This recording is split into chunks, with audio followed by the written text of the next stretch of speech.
Halo semuanya, kembali lagi di podcast kami. Kami dari kelompok 1 SMP Regina Pasti Surakarta ingin memperkenalkan diri. Hai, perkenalkan, namaku Joshua Nanta dari kelas 7D absen 25. Hai, perkenalkan namaku Natalia Monika Putri Listianto dari kelas 7D nomor absen 26. Hai, perkenalkan nama saya Nathaniel Pradana Putra Susanto dari kelas 7D nomor absen 27. Halo, perkenalkan nama saya Paskalia Kendisa Putri dari kelas 7D nomor absen 29. Pada video kali ini, kita akan memberikan informasi mengenai pentingnya menjaga lingkungan dan alam yang berjudulkan Loving Nature Means Loving Others. Mata pelajaran yang akan kita kolaborasikan adalah IPA, PJOK, PPKN, dan Pendidikan Agama. Oh iya guys, jangan lupa ya kalian tekan tombol like, subscribe, dan share video ini ke teman-teman kalian ya untuk mendukung channel ini. Pada video kali ini, kami akan mengangkat salah satu pulau di Indonesia, yaitu Kalimantan, untuk kami bahas. Kenapa kami memilih membahas Kalimantan? Simak video kami untuk tahu alasannya ya. Kalian tahu tentang rencana perpindahan ibu kota negara yang sedang diupayakan pemerintah Indonesia? Pada tahun 2019, Presiden secara resmi telah mengumumkan lokasi yang rencananya menjadi ibu kota baru Indonesia. Pemerintah memutuskan untuk memindahkan ibu kota dari DKI Jakarta ke sebagian Kabupaten Penajam Pasir Utara dan sebagian Kabupaten Kutai Kartanegara di Kalimantan Timur. Padatnya penduduk, krisis air, tingginya penggunaan lahan di Pulau Jawa menjadi beberapa alasan pemindahan ibu kota ke Pulau Kalimantan. Lebih jauh lagi, Penajam Pasir Utara dan Kutai Kartanegara sengaja dipilih karena lokasinya yang dinilai relatif aman dari risiko bencana alam. Di samping itu, lokasi itu juga berada di tengah-tengah Indonesia secara geografis. Nah, seperti apa sih gambaran calon ibu kota baru kita?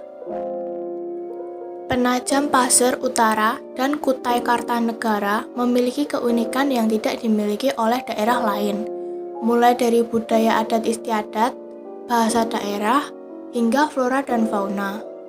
Keunikan ini dipengaruhi oleh lingkungan hidup yang terbagi menjadi 3, yaitu unsur fisik, unsur hayati, dan unsur sosial budaya. Penajam Pasir Utara dan Kutai Kartanegara adalah daerah di Pulau Kalimantan. Kita tahu bahwa Kalimantan merupakan daerah penyumbang oksigen dari hutan. Hal ini disebabkan karena masih banyak hutan yang belum tercemar akibat ulah manusia.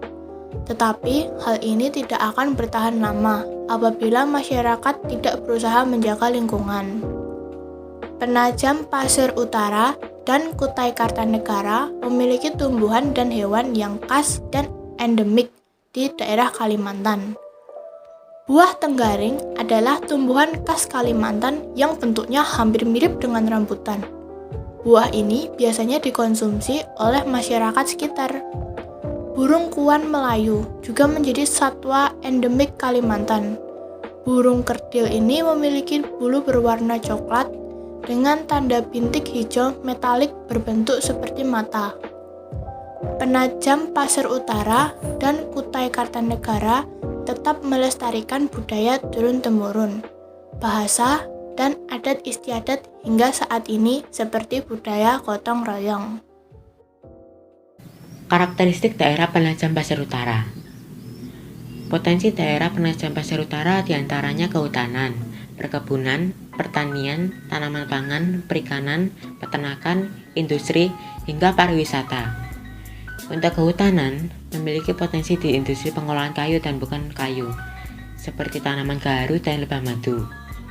Untuk perkebunan, mayoritas adalah kebun karet, disusul sawit, kelapa, dan jambu mete. Selain itu, industri besar seperti pabrik karet, hingga industri kecil menengah seperti kerajinan anyaman rotan, benang bintik, dan panganan olahan. Daerah ini juga memiliki potensi wisata seperti perahu wisata susur sungai. Selain potensi daerah, Kalimantan juga memiliki budaya yang unik. Karapan sapi adalah perlombaan balap sapi dengan memasangkan kereta dari kayu sebagai tempat joki berdiri. Ritual tumpeng sewu juga menjadi tradisi suku asli Banyuwangi yang digelar seminggu sebelum Hari Raya Idul Adha dan menjadi tradisi tahunan sebagai bentuk rasa syukur kepada Sang Pencipta. Karakteristik daerah Kutai Kartanegara. Sama halnya dengan potensi alam di daerah Penajam Pasir Utara, Kutai Kartanegara memiliki potensi minyak dan gas bumi dengan pertambangan dan penggalian. Daerah ini juga dikenal sebagai wilayah yang sangat kaya batu bara, minyak dan gas, serta mineral. Tak heran kabupaten ini menjadi salah satu kabupaten terkaya di Indonesia. Selain itu, potensi sumber daya alam berupa perikanan serta kelapa sawit juga menjadi pemasukan yang dominan untuk daerah ini. Usaha kuliner, tempat tinggal, dan kawasan perumahan bisa menjadi peluang di masa pembangunan ibu kota negara yang baru. Pemenuhan kebutuhan sehari-hari bagi para pendatang dapat menjadi peluang usaha yang menjanjikan. Budaya di daerah Kutai Kartanegara juga sama persis dengan budaya yang ada di daerah Penajam Pasir Utara, seperti karapan sapi dan ritual tumpeng sewu. Masyarakat di sana biasanya menggunakan bahasa Indonesia untuk berkomunikasi. Hubungan terjalin antar masyarakat sangat baik mulai dari pergaulan dan pertemanan. Pergaulan remaja yang terjalin juga cukup baik. Hubungan pertemanan merupakan hal yang biasa terjadi pada semua orang, tapi untuk membuat sebuah persahabatan itu lumayan sulit. Karena dalam memilih sahabat kita harus bisa memilih sahabat yang membuat kita nyaman. Dalam persahabatan lawan jenis bisa jadi salah satu akan menjadi pacar, karena pacaran dari sebuah persahabatan itu sangat wajar. Berpacaran dengan sahabat bisa mendapat beberapa keuntungan dan beberapa kekurangan. Keuntungan adalah bisa saling mengerti dan percaya. Kekurangan adalah bisa membuat persahabatan hancur dan terpecah belah. Karakteristik daerah dan kondisi lingkungan sangat berpengaruh pada pertumbuhan dan perkembangan remaja karena lingkungan sekitar sangat mempengaruhi perkembangan dan pertumbuhan pada remaja. Lingkungan sekitar dapat mempengaruhi pikiran dan tumbuh kembang remaja. Jika lingkungan tersebut aman dan bersih, maka pertumbuhan dan perkembangan remaja akan semakin cepat dan membuat karakter remaja menjadi baik dan sopan. Lingkungan sangat berpengaruh besar pada remaja. Karena begitu berpengaruhnya kondisi lingkungan terhadap hubungan masyarakat dan perkembangan atau pertumbuhan remaja, maka kita perlu untuk menjaga dan melestarikan lingkungan. Usaha yang bisa dilakukan adalah yang pertama, menerapkan sistem tebang pilih. Yang kedua, mengatur pengelolaan sumber daya alam. Dan yang ketiga, mengadakan reboisasi untuk menjaga kelestarian flora dan fauna.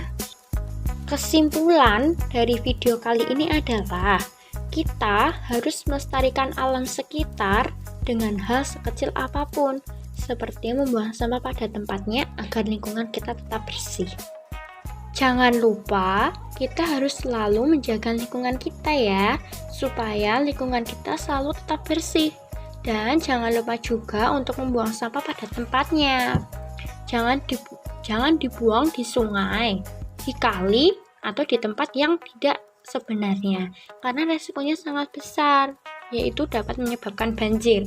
Maka, jagalah kebersihan lingkungan kita. Sekian podcast dari kami. Terima kasih sudah mendengarkan dan menyaksikan. See you on the next video. Bye-bye.